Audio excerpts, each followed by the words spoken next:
was the Titanic, Chapter 2, Building the Titanic. The White Star Line decided to build 3 new ships. One would be named the Titanic. The names of all White Star Line's ships ended with an ick. Hundreds of blueprints and drawings were made. These plans would guide the workers during construction. The Shipyard. The Titanic was going to be so big that a single slip, a ramp where ships are constructed, couldn't provide enough space. So 3 slips were turned into 2. Then a giant metal gantry was built over the slip. A gantry is a bridge-like structure that supports equipment such as cranes. This gantry was the largest in the world, almost 1.5 times the length of a football field, and as high as a 19th-story building.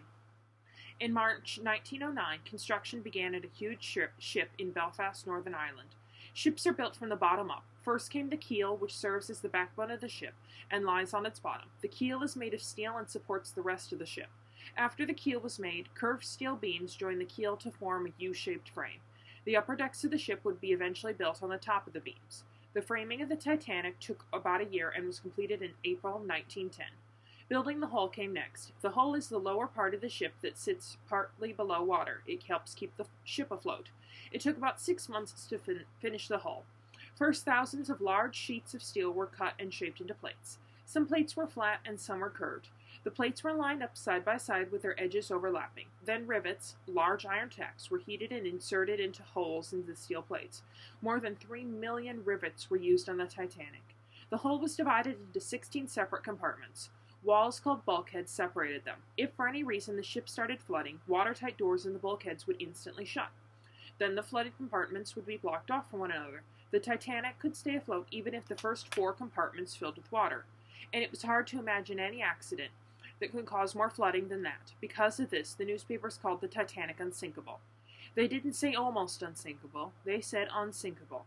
Who built the Titanic? Over 15,000 Irish shipyard workers. It was a grueling job. They worked Monday to Saturday from 6 a.m. to 5:30 p.m. They had a 10-minute break in the morning and a half-hour off at lunch. Thomas, you can't do that, sweetie. Sorry, cat. All right, let's see. They had a 10-minute break in the morning and a half an hour off for lunch. It was dangerous work. 8 men died during the ship's construction.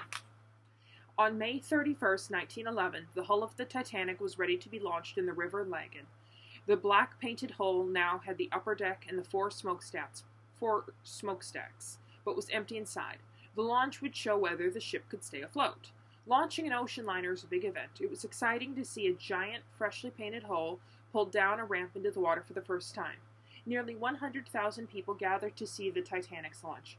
J. Bruce Ismay, director of the White Star Line, watched from a special grandstand. Wealthy American businessman J.P. Morgan was also there. His company owned the White Star Line.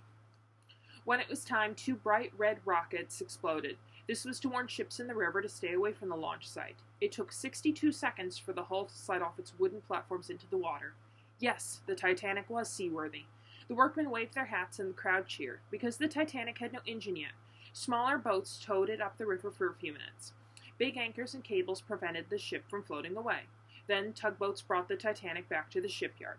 Now it was time to work on the inside, to turn the shell of a Titanic into a palace on the seas.